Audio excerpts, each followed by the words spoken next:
Hi everyone, welcome to James English. English grammar in Telugu సిరీస్లో భాగంగా ఈరోజు ట్రాన్సిటివ్ అండ్ ఇంట్రాన్సిటివ్ వర్బ్స్ అంటే ఏంటో నేర్చుకుందాం. ఈ క్లాసులో ట్రాన్సిటివ్ వర్బులను ఎలా గుర్తించాలి మరియు ఇంట్రాన్సిటివ్ వర్బులను ఎలా గుర్తించాలి చాలా వివరంగా నేర్చుకుందాం. మరి అదే విధంగా ఏ వర్బును యాక్టివ్ వాయిస్ నుంచి ప్యాసివ్ వాయిస్లోకి మార్చగలం, ఏ వర్బును యాక్టివ్ వాయిస్ నుంచి ప్యాసివ్ వాయిస్లోకి మార్చలేమో కూడా తెలుసుకుందాం. మరి ఆలస్యం చేయకుండా మరి స్టార్ట్ చేద్దాం. What is a transitive verb? Right, చాలా సింపుల్ ప్రశ్న అండి. What is a transitive verb? చూడండి, ఇక్కడ ముందు మీరు గుర్తుపెట్టుకోవాల్సిన విషయం, ట్రాన్సిటివ్ అంటే ఏంటి? ట్రాన్సిటివ్ అంటే ఏంటి? పోనీ ట్రాన్సిటివ్ అంటే తెలియదు, పోనీ మీకు ట్రాన్స్పోర్టేషన్ అంటే తెలుసా? ట్రాన్స్పోర్టేషన్, రవాణా అంటాం చూసారా మనం. ఏంటి ట్రాన్స్పోర్టేషన్ అంటే ఏంటండి? మూమెంట్ కదా. ట్రాన్స్పోర్టేషన్ అంటే ఏంటంటే మూమెంట్. ఎక్సలెంట్. ఎక్కడి నుంచి ఎక్కడికి మూమెంట్ ఉందండి? ఒక ప్లేసు నుంచి మరొక ప్లేస్కి మూమెంట్ ఉంటుంది, అంతేనా? ఇప్పుడు మీరు ట్రాన్స్పోర్టేషన్ అంటే ఈ ఊరిలో మీరు ఒక లగేజ్ మీరు ఒక లారీకి ఎక్కిస్తే మీరు దాన్ని వేరే ఊరికి తీసుకెళ్ళి డ్రాప్ చేస్తాడు. అంటే ఒక ప్లేస్ నుంచి మరొక ప్లేస్కి ఉండే మూమెంట్ని ట్రాన్స్పోర్టేషన్ అంటారు. మరి ట్రాన్సిటివ్ అంటే ఏంటో తెలుసా? మూమెంటే. ఇది కూడా అర్థం ఏంటో తెలుసా? మూమెంటే. అయితే ఈ మూమెంట్ ఎక్కడి నుంచి ఎక్కడికి ఉంటుందంటే సబ్జెక్టు దగ్గర నుంచి ఆబ్జెక్టుకు మూమెంట్ ఉంటుందండి. ఇప్పుడు చెప్పండి సింపుల్ వర్డ్స్లో, what is transitive? Transitive means movement. ఎక్కడి నుంచి ఎక్కడికి? సబ్జెక్టు దగ్గర నుంచి ఆబ్జెక్టుకు మూమెంట్ ఉండటం. అర్థమైందా? రైట్. అయితే ఇంకాస్త వివరంగా మీకు ట్రాన్సిటివ్ వర్బ్ అంటే ఏంటో చెప్తాను, మరి ఎలా గుర్తించాలో కూడా చెప్తాను. రైట్, నేను ట్రాన్సిటివ్ వర్బ్స్ గుర్తుపట్టే క్రమంలో 3 పాయింట్స్ని డిజైన్ చేశాను. మీకు 3 పాయింట్స్ చెప్తానండి. Point 1, point 2, point 3. సరే, పాయింట్ 1 ముందుగా ఇంగ్లీష్లో చదివి తర్వాత తెలుగులో ఎక్స్ప్లెయిన్ చేస్తాను. Transitive verbs. Point number 1, an action done by subject and being passed to the object is called a transitive verb. An action done by subject and being passed to the object is called transitive verb. చాలా simple అండి. ఇచ్చిన వాక్యంలో subject చేసిన పని ఆబ్జెక్టును చేరితే transitive verb అంటారు. చూడండి, ఇచ్చిన వాక్యములో సబ్జెక్టు చేసిన పని ఆబ్జెక్టును చేరితే ట్రాన్సిటివ్ వర్బ్ అంటారు. ఇందాక ఒక మాట చెప్పాను, ట్రాన్సిటివ్ అంటే మూమెంట్. ఎక్కడి నుంచి ఎక్కడికి మూమెంట్? సబ్జెక్ట్ దగ్గర నుంచి ఆబ్జెక్ట్కి మూమెంట్. రైట్, ఇదిగోండి ఇక్కడ ఒక చక్కని ఎగ్జాంపుల్ ఉంది, చూడండి. Vani passed a ball to Rani. Right, ఈ వాక్యంలో సబ్జెక్ట్ ఎవరు?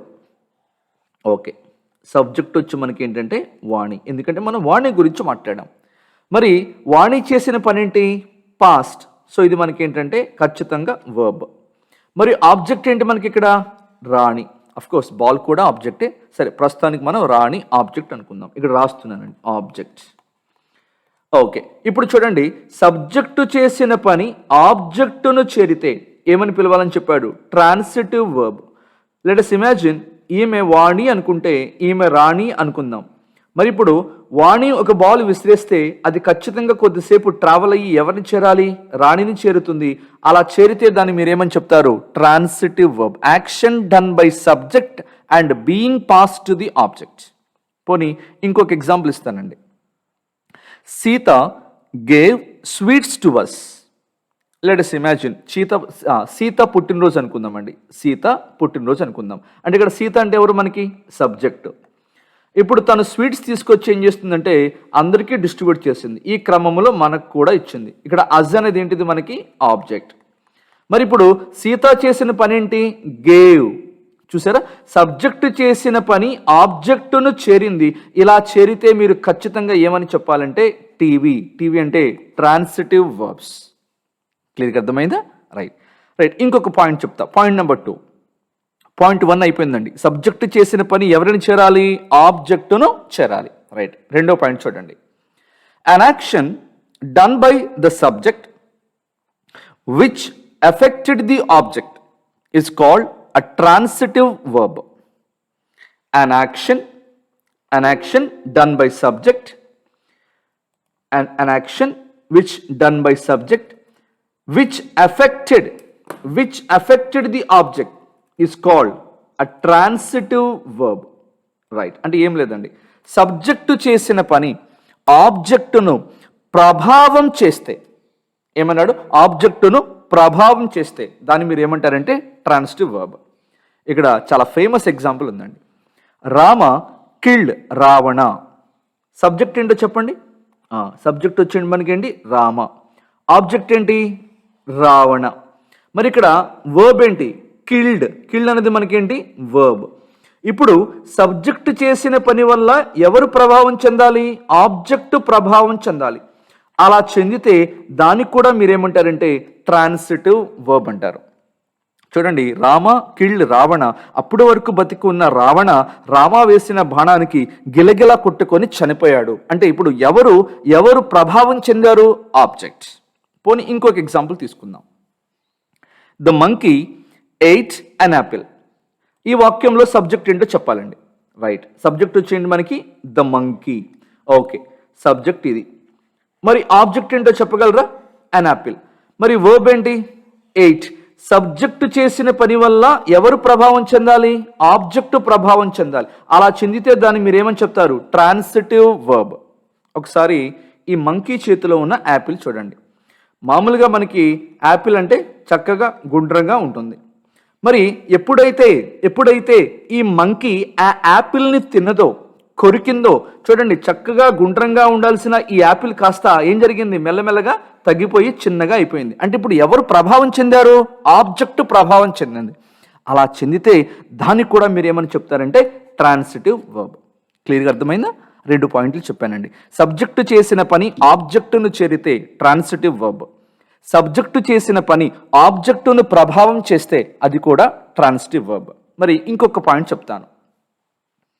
Point number 3. A verb which changes from the active voice to the passive voice is called a transitive verb. ఎప్పుడైతే ఒక వర్బ్ యాక్టివ్ వాయిస్ నుంచి ప్యాసివ్ వాయిస్లోకి మారుతుందో అది కూడా మనకి ట్రాన్సిటివ్ వర్బ్ అండి. Please read the example. Virat place cricket. Subject ఎవరు మనకి, విరాట్ రాశానండి. ఆబ్జెక్ట్ ఎవరు, క్రికెట్. ఓకే, వర్బ్ ఏంటి, ప్లేస్. సబ్జెక్టు చేసిన పని ఆబ్జెక్ట్ని చేరిందా, చేరలేదు.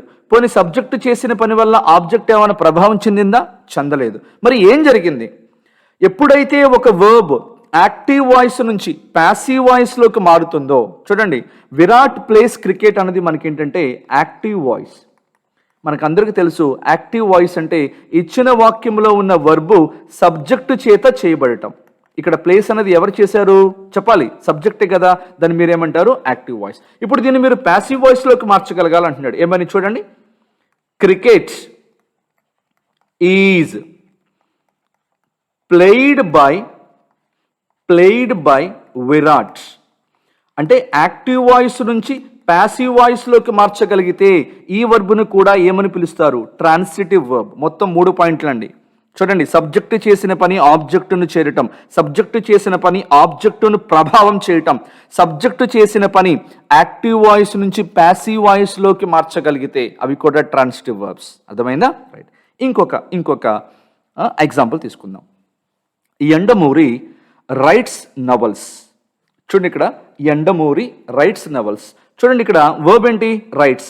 ఎవరు చేశారు, యండమూరి. యండమూరి అంటే ఏంటి మనకి, సబ్జెక్ట్ చేత చేయబడిన పని ఖచ్చితంగా ఏమవుతుందంటే యాక్టివ్ వాయిస్ అండి. ఇప్పుడు దీన్ని మనం ఒకవేళ ప్యాసివ్ వాయిస్లోకి రాస్తే ఎలా రాస్తాం, సో ఇక్కడ స్పేస్ లేదు కాబట్టి పక్కన రాస్తాం. చూడండి, novels are written by Yandamuri.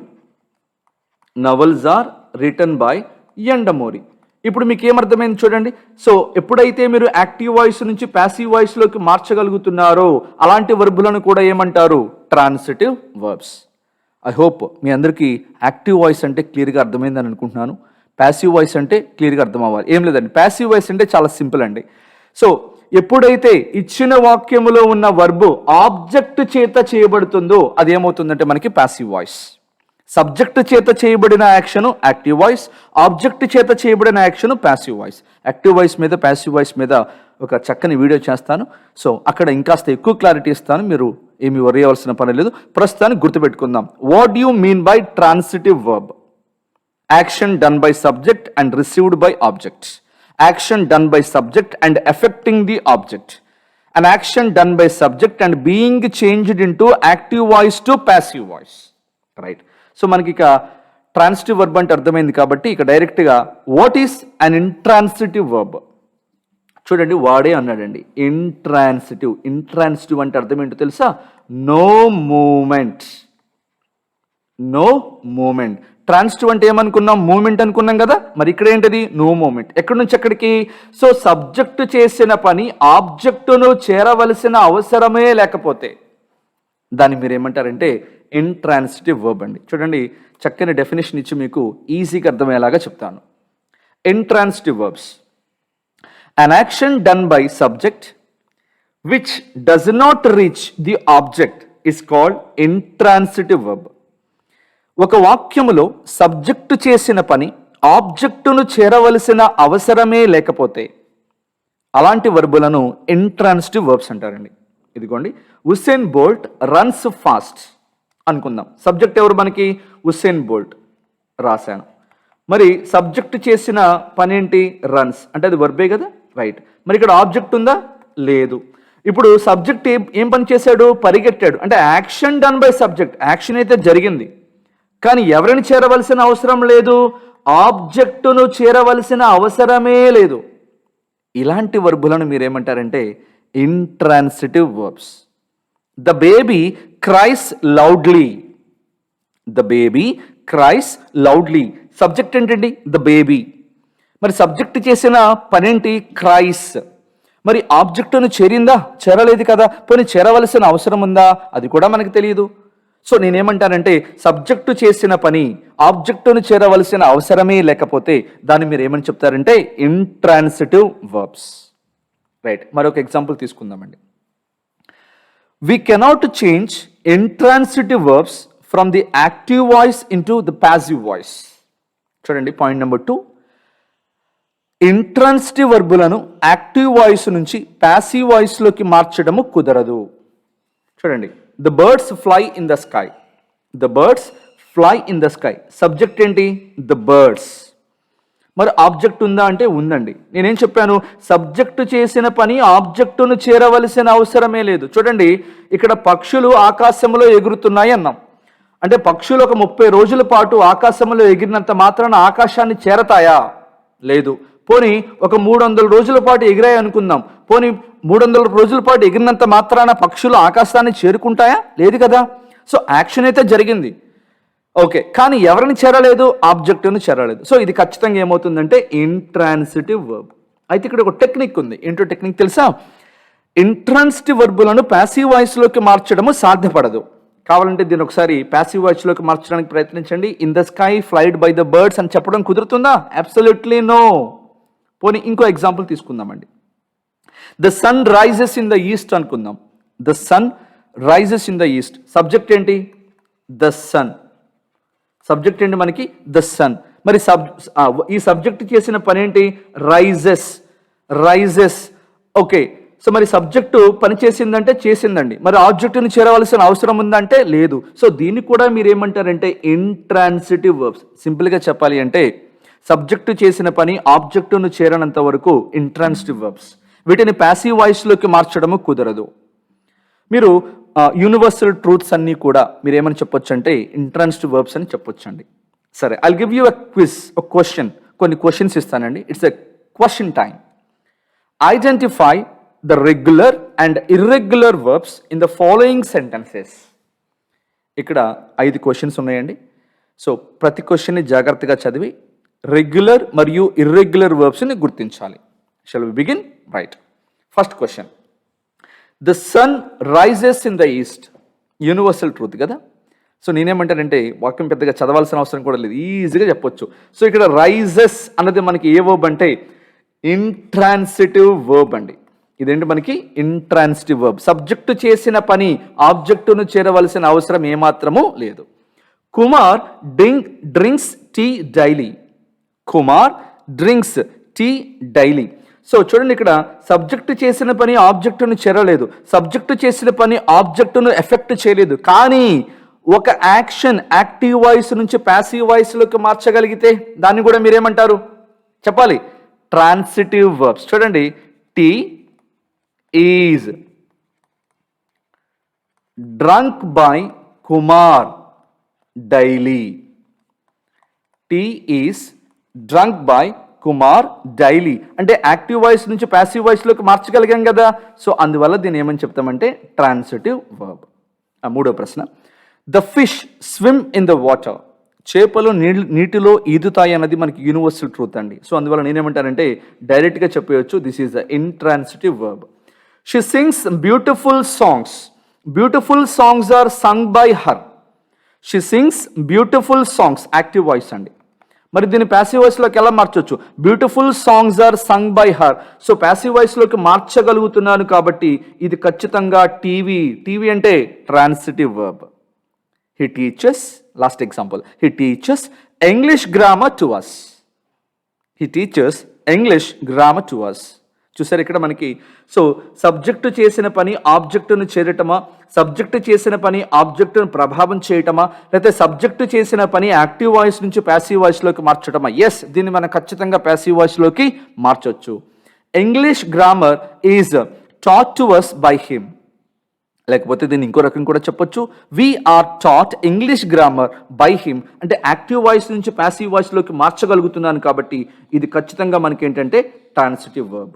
So ఈరోజు మనం ట్రాన్సిటివ్ వర్బ్స్ అంటే ఏంటి, ఇంట్రాన్సిటివ్ వర్బ్స్ అంటే ఏంటో చాలా వివరంగా నేర్చుకున్నాం. మీరు మొత్తం 4 పాయింట్లు గుర్తుపెట్టుకోండి.